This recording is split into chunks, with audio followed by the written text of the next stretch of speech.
Hi, this is Mike Morford, the host of The Murder in My Family. Have you ever wondered what makes a murderer's mind tick? Killer Psyche is a new weekly true crime podcast from Wondery that explores these types of questions about the crimes that killers and criminals commit. Killer Psyche covers high-profile cases that have shocked the world, and host Candace DeLong uses her 5 decades of experience as a clinical psychiatric nurse and FBI criminal profiler to dissect the motivations and behaviors of the most terrifying felons in history. And you'll definitely want to listen to the recent episode where Candace examines the mind of Ed Gein, the notorious murderer who inspired the movies, The Texas Chainsaw Massacre, and Alfred Hitchcock's Psycho. You won't believe what gruesome details from those movies were inspired by Gein's real-life atrocities. Candace dives deep into Gein's mind, how his mental illnesses led to his obsession with grave robbing and murder. Listening to Killer Psyche will give you a whole new insight into the twisted mind of Gein, Hollywood's favorite killer. You're about to hear a preview of Killer Psyche.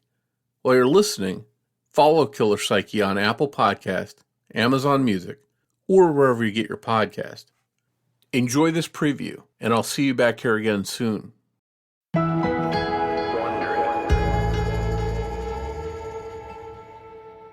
When I was 14 years old, my brother Keith took me to see the movie Psycho at the Marina Theater on Chestnut Street in San Francisco.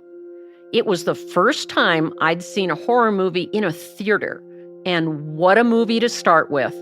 I was so terrified I didn't take a shower for weeks. This was really the first time I'd ever seen a movie in which the bad guy was not overtly evil-looking, where they were not constantly telegraphing the fact that the character was a murderer or a killer. Norman Bates, and I'm assuming all true crime fans have seen this movie, and if not, you need to.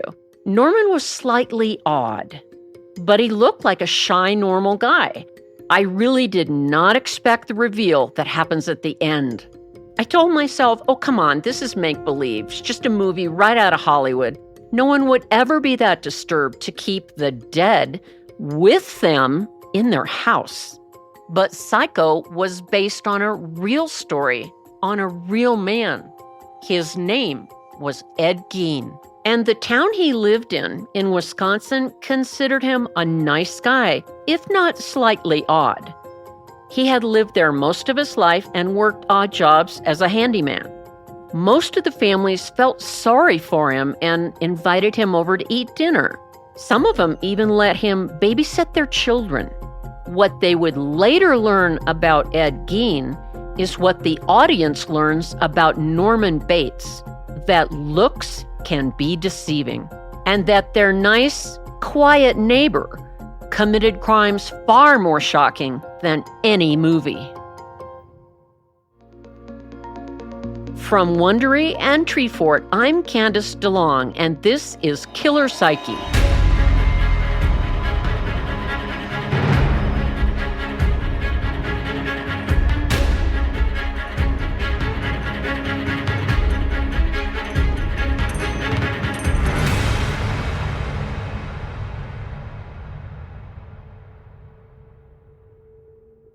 I've spent 5 decades studying people's minds through my work as an FBI profiler and psychiatric nurse.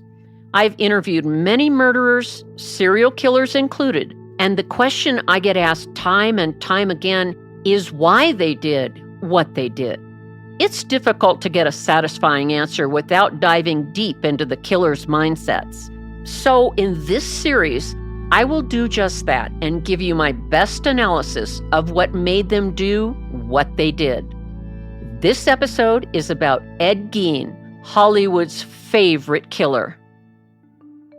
A good friend of mine, Gail, was a counselor at a summer camp in Hayward, Wisconsin in the late 70s. The psychiatric hospital where Gein was committed was right across the lake. Around the campfire at night, the counselors would tell the kids that the swamp man who skinned people alive was right across the lake, and that he frequently escaped. They would claim that you could hear him scratching on the screen windows at night. And then the counselors would go around scratching the windows and terrifying the campers. The swamp man was supposed to be Ed Gein. Now, of course, this was full of hyperbole and misinformation, but most ghost stories are. Over the last several decades, the story of Ed Gein has become twisted by the terrible parts of our imagination. But I have to tell you, it's really not necessary, since the truth was horrible enough. After his crimes came to light, the press dubbed him a ghoul and a boogeyman. His murders and his penchant for using human body parts for decoration and furniture horrified the public. In 1957, the idea that someone would do these things seemed unfathomable and, frankly, more like movie imagination. And even now, he continues to be the inspiration for many of Hollywood's scariest killers, including Norman Bates, Buffalo Bill, and Leatherface. November is the beginning of hunting season in Plainfield, Wisconsin.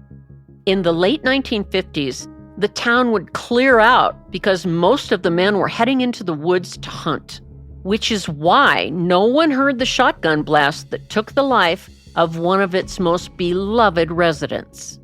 On November 16, 1957, Ed Gein, a local handyman, entered Warden's hardware store on the corner of North and Main Streets.